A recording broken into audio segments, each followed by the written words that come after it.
Сонымен құрметті студенттер, осы жолғы лекциямыздың тақырыбы алаш қозғалысы және ұлттық мемлекеттілік идеясы деп аталады. Жалпы бұл тақырып барынша ауқымды. Біз бір сағатқа ғана жоспарластырғанбыз. Осы бір сағаттың ішінде ауқымды мәселенің негізгі түйінді мәселелеріне ғана тоқталамыз. Бірінші, алаш деген атаудың өзі не? Міне, осы алаш деген атаудың өзіне мән беріп, оның қайдан шыққандығына көз жеткізуіміз керек. Алаш болғанда деген қазақтың ежелгі сөзі бар. Яғни алаш деген қазақ сөзі синоним ретінде қолданылған. Енді дінтанушылар айтады, дінтанушылардың айтуы бойынша алаш деген сөз исламды ағартушы Мансур Халлаждың есімімен аталған. Ол жөнінде дінтанушыларға мен айттым, сендерге оған тереңдеп барудың керегі жоқ. Біздің танымымыздағы алаш бұл қазақ атауының синонимі. Сонымен қазақта алаша деген хан болған.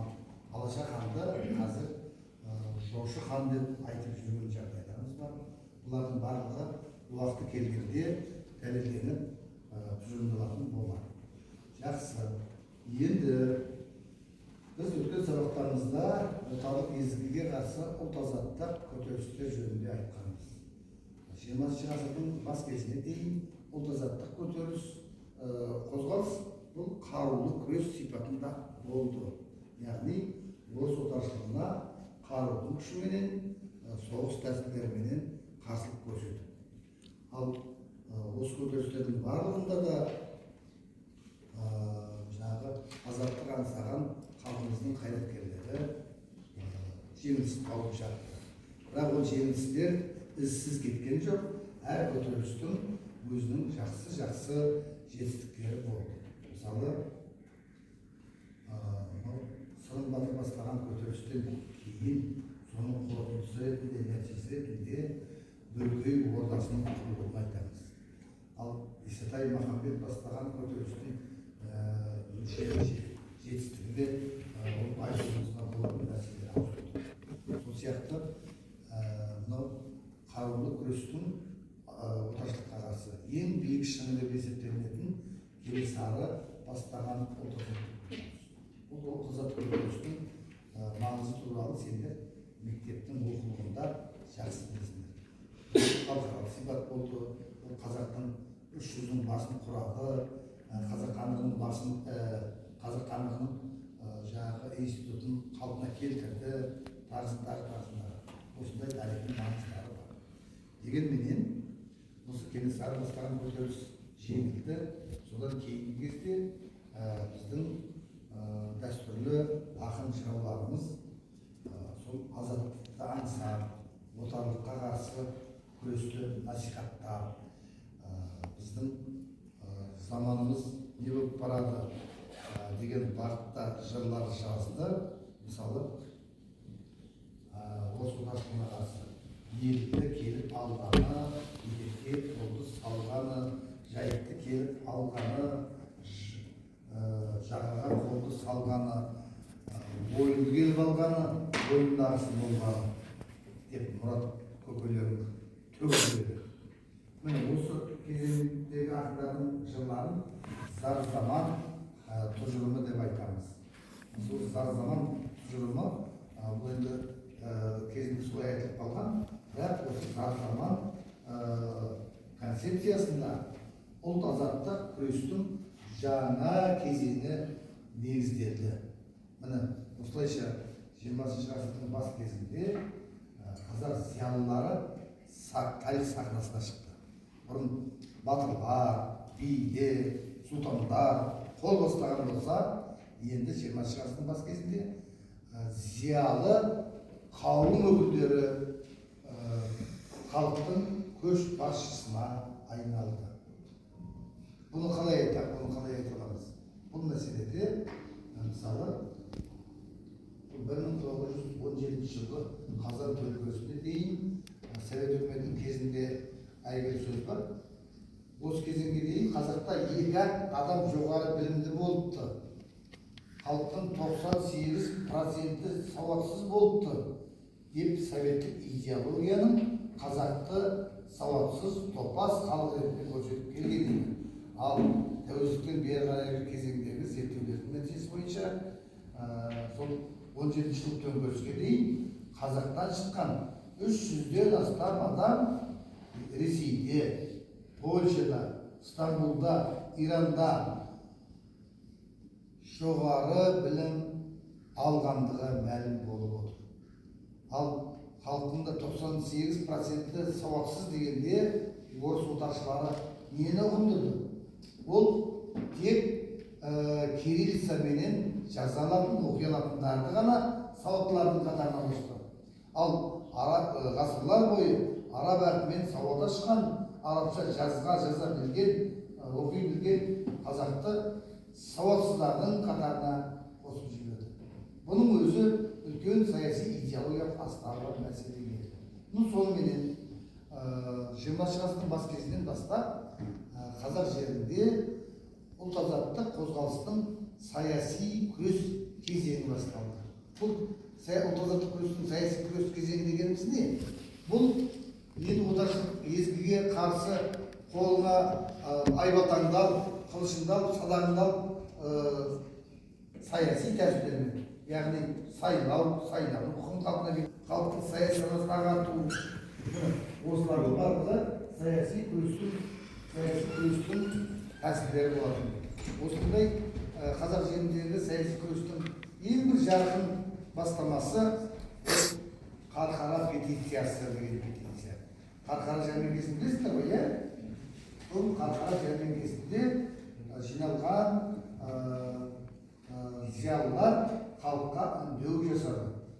Сөйтіп халықтың отаршылдық езгіге қарсы күресінің негізгі мотивтерін айтып, жер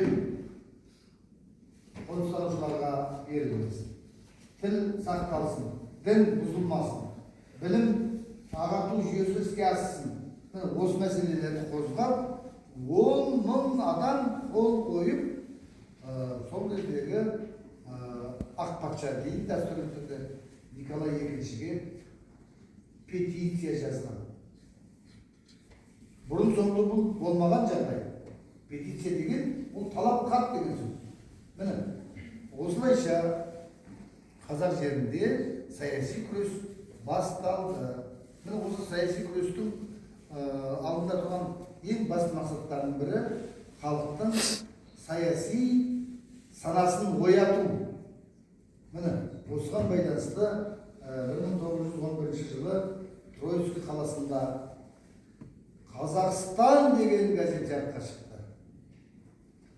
Ал ол сөзге дейін қазақ деген атауды ататпай, тыйым салып, киргизий, кайсаки, басурманы деп орыстар жерге тығып берген қазақ, біз қазақпыз, біз Қазақстан деген елміз деген идеяны алға шығарған сол Бурин деген ақсақалымыз еді. Осы газет бас-аяғы 4-5 номер жарыққа шықты да, кейін жабылып қалды. Ал осы кезде мынау Орынборда, Омбыда қызмет істеп жүрген қазақтың оқығандары, зиялылары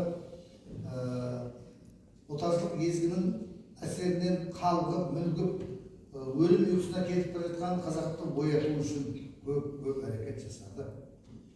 Жатпа қазақ деп бір ақын кітап шығарды. Тұр қазақ деп екінші ақын өлең шығарды, кітап шығарды. Бұл екеуі де көркемдік жағынан аса деңгейі мықты кітаптар емес еді. Ал осы кезде Міржақып Дулатов аталарын оян қазақ, қанекей көтер бастар деп оян қазақ кітабын жарыққа шығарды. Ал ол кітап тез халықтың арасына тарап кетті. Ол кітаптағы жырлар халықтың санасын сілкіндірді, оятты. Осы кітап үшін Міржақып Дулатов ұсталды, сотталды, кітабы жинап алып, өртелді. Бұған ютубта жүр, бір жақын болады деген фильмді міндетті түрде көріңдер. Көресіңдер ма? Ахмет Байтұрсынов деген кітапта кино шықты. Оны да көріңдер. Міне, осы бір жақтан кейін Крылов деген орыстың мысал жазатын ақыны бар еді. Соның үлгісіменен Ахмет Байтұрсынов «Маса» деген кітап жарыққа шығарды. Бұл «Масада» жаңа саяси мәселелер мысал түрінде айтылып келтірілген. «Маса», соның бір «Маса».